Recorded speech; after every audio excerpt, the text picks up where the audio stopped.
Hello, I'm Steve Sanders. And I'm Allison Payne. And we'd like to welcome you to the Museum of Broadcast Communications Kraft Telecenter and NBC News Center. Now, before you begin your own newscast, let's take a behind-the-scenes look at WGN News and the production of our own 9 o'clock newscast. News coverage begins at the assignment desk, where assignment editors monitor police and fire radios, check out phone leads, and sift through endless streams of news releases.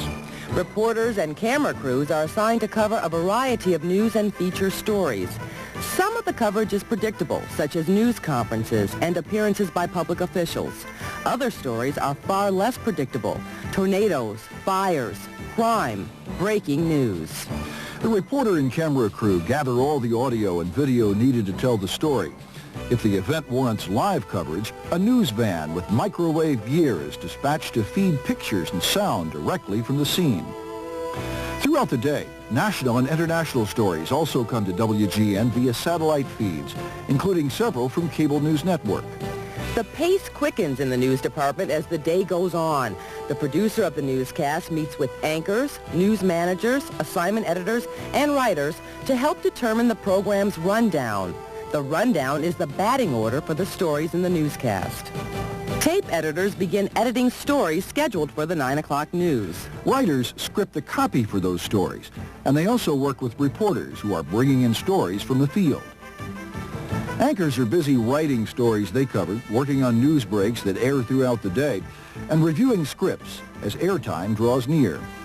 A graphic artist works with an electronic palette to compose computer graphics.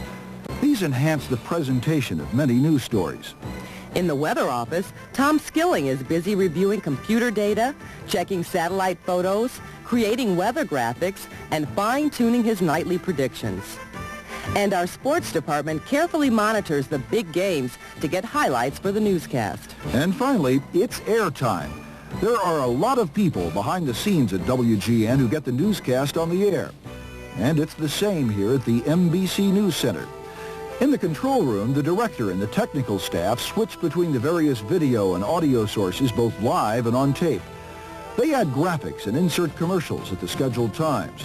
The producer keeps a careful eye on the program's content and flow. A tape playback engineer uses 4 playback machines to air 40 or more tapes during a typical 1-hour newscast. In the studio, camera operators frame shots, a floor director cues the talent, and a stagehand keeps the teleprompter in sync with the reading pace of the anchors. It's been a busy day, and scores of people, assignment editors, reporters, producers, writers, and technicians have rallied to bring you an hour of news, weather, and sports into your home. The NBC News Center is your chance to see what it's like to put a finished newscast on the air.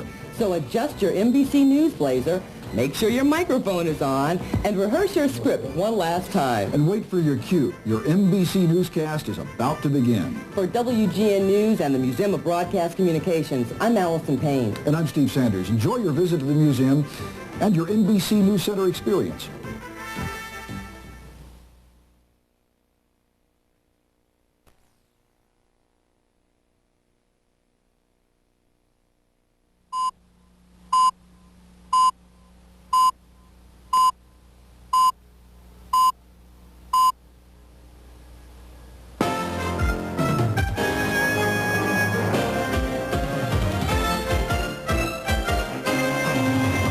Live from the Museum of Broadcast Communications Kraft Telecenter, Chicago's newest news team brings you the latest NBC News.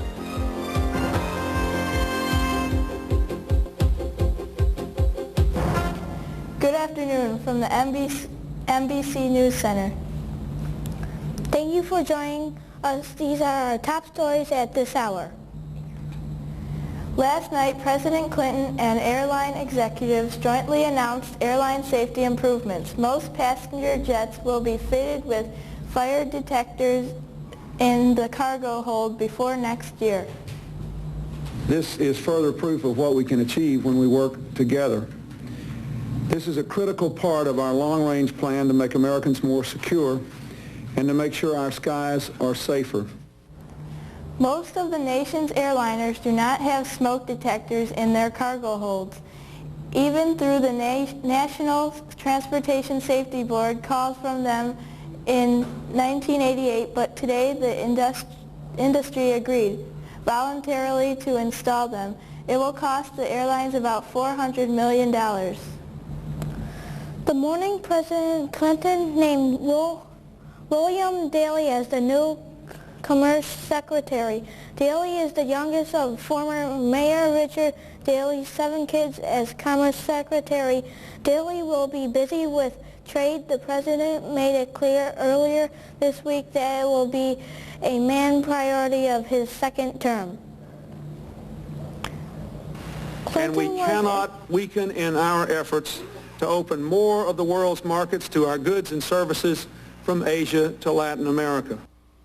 Clinton was impressed by the skills William Daley demonstrated in preparing the city for last summer's Democratic National Convention in Chicago, and by the aid Daley provided in getting the key NAFTA trade agreement through Congress in Clinton's first term. The President is expected to announce other cabinet selections soon. Mayor Richard Daley and Governor Jim Edgar put aside their political differences to celebrate a state landmark. The new 840,000 square foot addition to McCormick Place is now ready for business. Both are celebrating this big structure because it could bring billions of dollars of business to the area. McCormick Place South took 3.5 years to complete, covers 27 acres and has an exhibition hall big enough to hold 20 747s. As you may have noticed, Mayor Daley and I do not agree on every single issue that comes before us. But we work and have worked together and will work together on many projects that have benefited the state and the city as a whole. The addition cost $675 million to complete. The first trade show at the new facility will be the International Houseware Show coming next month. Mayor Daley is calling blue bag recycling a success in Chicago. 8 million blue bags have been processed and 100,000 tons of recyclable materials have been removed, but only 25% of Chicagoans are done doing it. Not rocket scientist work, I hate to say it. This is recycling, bottles and, you can look at your school. You have a lot of paper. That's number one. That's very simple. Number two is cans. There's a lot of cans, or bottles. That's the idea. Streets and sanitation trucks pick up the bags and take them to 4 centers where the usable materials are taken out. City officials say that if in 5 months of the Blue Bag program, it is beating what they were able to collect through the deposit box program in 5 years.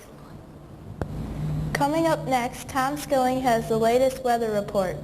Also, when we return, a mother saves the life of her 3-year-old son, and a great day in sports for Chicago fans.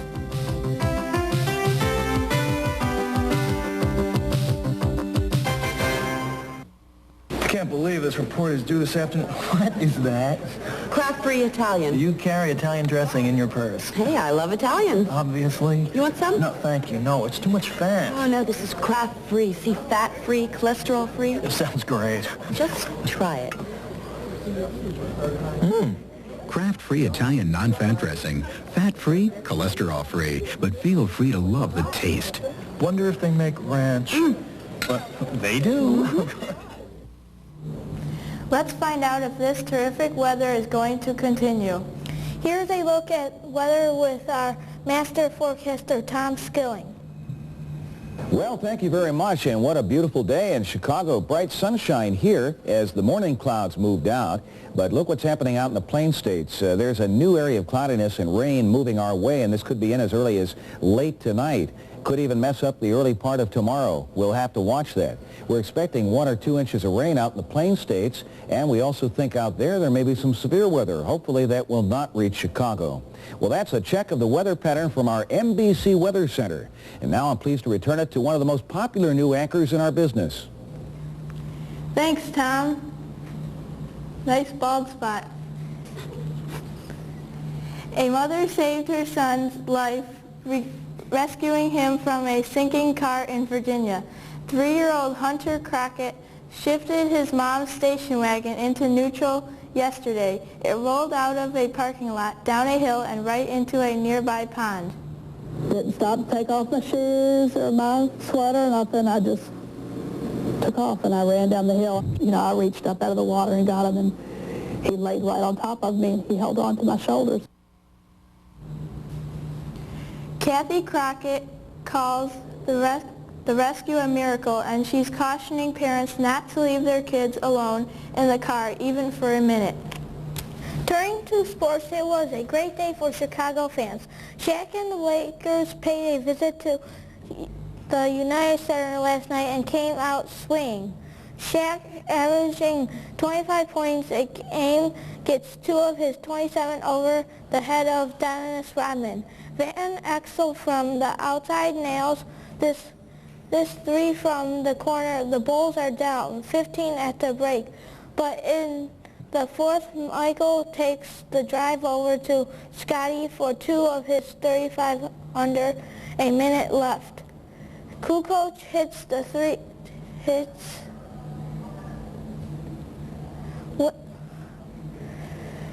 Kukoc hits this 3 to complete the Bulls' comeback in overtime. With Randy Brown, women, children, and Eldon Campbell get out of this way. Rodman gets a rebound and gets pushed by Kersey. Watch Scotty and Michael as they tackle Dennis for his own good. And the Bulls take it home 129 to 123. In the NFL, the Bears hosted the Tampa Bay Buccaneers at Soldier Field. With the Bears trailing in the third quarter, Vincent Smith recovers the Eric Rhett fumble and returns it to the Tampa Bay 18. From there, Ramont Harris takes a 1-yard run and scores the game-winning touchdown. Final score, Bears 13, Buccaneers 10. Believe it or not, folks. In the NHL this afternoon, the Blackhawks took on the Pittsburgh Penguins at the United Center. Score tied at 1, Jeff Hackett stops the Penguins cold. With time running out in the third period, Keith Carney scores this game-winning goal, and the Hawks go on to win it 2-1. Most prejudiced parents would rather see their kids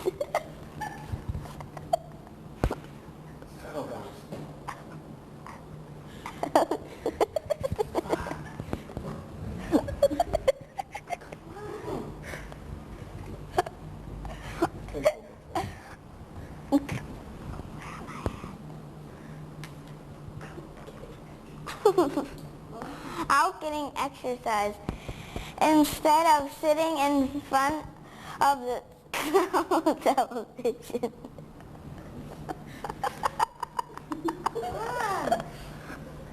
But here's one kid whose outdoor play got a little too ambitious in Topeka, Kansas. 3-year-old Kevin Blake climbed to the top of a 50-foot pine tree. Of course, climbing up is one thing, but getting down is another. Kevin was rescued by the fire department, who got him down with the help of a cherry picker. He got through the ordeal with no injuries, and the little guy made it home just in time for dinner. That's all the news at this hour. Stay tuned to the NBC for coverage of all the day's events. Thank you for watching the NBC News Center, and have a pleasant afternoon. So long, Judy.